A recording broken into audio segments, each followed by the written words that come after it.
जिन्होंने निष्पक्ष होकर के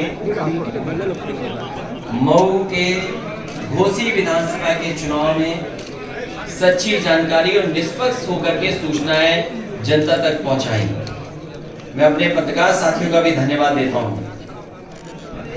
घोसी की घोषणा की और जो ये जीत का संदेश है, घोसी विधानसभा की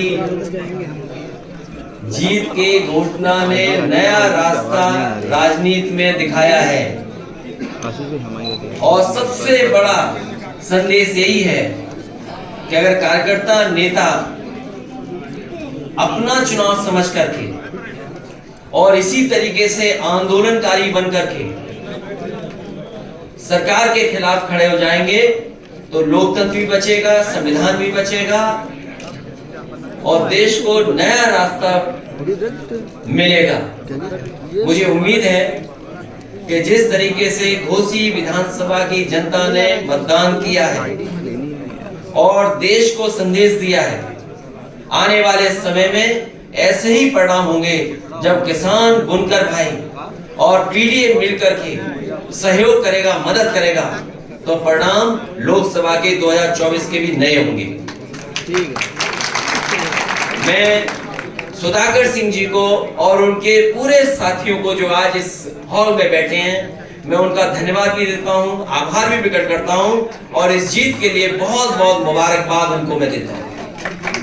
सरकार जितना दबाव बनाना चाहती थी रेड कार्ड देकर के, या खास करके जो हमारे मुस्लिम भाई मतदाता जा रहे थे उनके ऊपर दबाव बनाने का काम किया, अधिकारियों के माध्यम से जो कुछ कर सकते थे वो किया, लेकिन उसके बावजूद भी घोसी की जनता सुधाकर सिंह जी के साथ खड़ी दिखाई दी। साइकिल चुनाव चिन्ह पे एक एक वोट डाल करके उन्होंने ऐतिहासिक परिणाम दिया।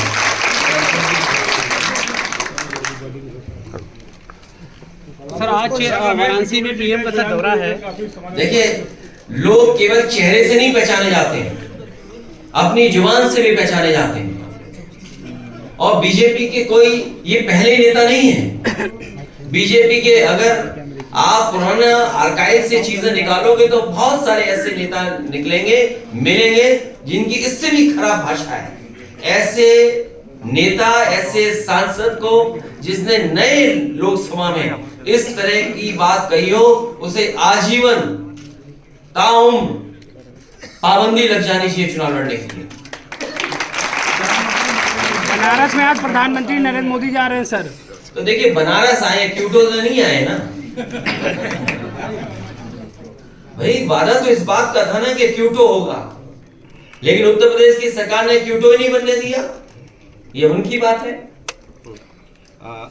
केशव मौर्य कहते INDIA की सीटों को लेकर क्या, INDIA नहीं, इंडिया की सीटों को लेकर समाजवादी पार्टी का स्टैंड क्या है? समाजवादी पार्टी का स्टैंड क्लियर है।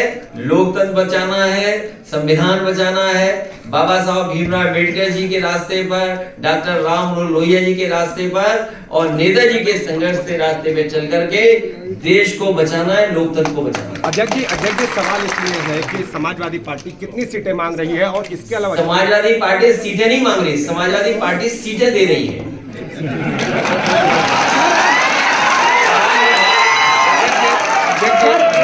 एक देश एक चुनाव को लेकर बैठक हो रही है।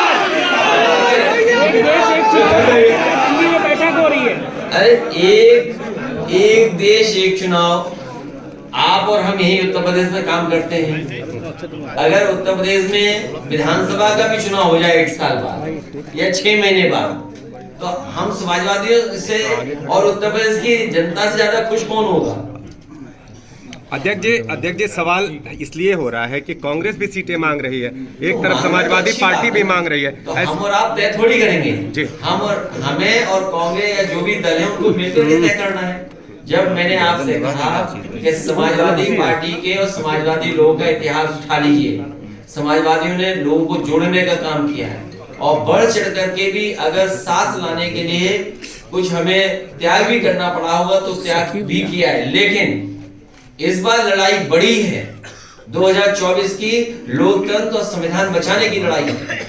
इसलिए हमारी पार्टी सबको साथ लेने के लिए तैयार है। कल जिस तरह से उनका बयान आया था, बहुजन समाज पार्टी की तरफ से वो स्टैंड नहीं लिया गया जैसे उनको लेना चाहिए था। किसका? दानिश अली को। दानिश अली समाजवादी पार्टी के भी तो हैं। किस गलतफहमी में आप रिजल्ट नहीं पता आपको कब का है? 19 का। अरे एक सवाल और है, मध्य प्रदेश और राजस्थान में चुनाव लड़े, छत्तीसगढ़ में क्या वहाँ समाजवादी पार्टी चुनाव लड़ेगी? समाजवादी पार्टी अपने संगठन के साथ बातचीत कर रही है। संगठन के लोग लगातार सुझाव दे रहे हैं। जहां पार्टी का संगठन है और पार्टी जो गठबंधन बना है बड़ा देश का, बातचीत कर करके ही आगे बढ़ेंगे। केशव मौर्य का कहना है कि एक घोषी जीत कर बहुत फूलने की जरूरत नहीं है, 2024 में पता चल जाएगा समाजवादी पार्टी को। ये कौन है भाई? केशव मौर्य जी ने बयान दिया था मीडिया से। देखिए, एक अच्छा बताइए। लोहा लोहे को काटता है। बीजेपी की रणनीति जान लो, समझ लो क्या है। इसलिए बीजेपी पे सोचिए, उसी के बारे में तय करिए। यहाँ पर हार हुई है मुख्यमंत्री जी की। आप गलतफहमी मत रहिएगा। आप ऐड के हिसाब से सवाल मत पूछिए। ऐड ज्यादा हो जाएगा तो उसी हिसाब से सवाल पूछेंगे आपसे। ये हार हुई है मुख्यमंत्री और सरकार की, इसलिए उनको सरकार को स्वीकार करना चाहिए कि हार उनकी हुई है। सर, अमेठी में संजय गांधी अस्पताल का लाइसेंस रद्द कर दिया गया।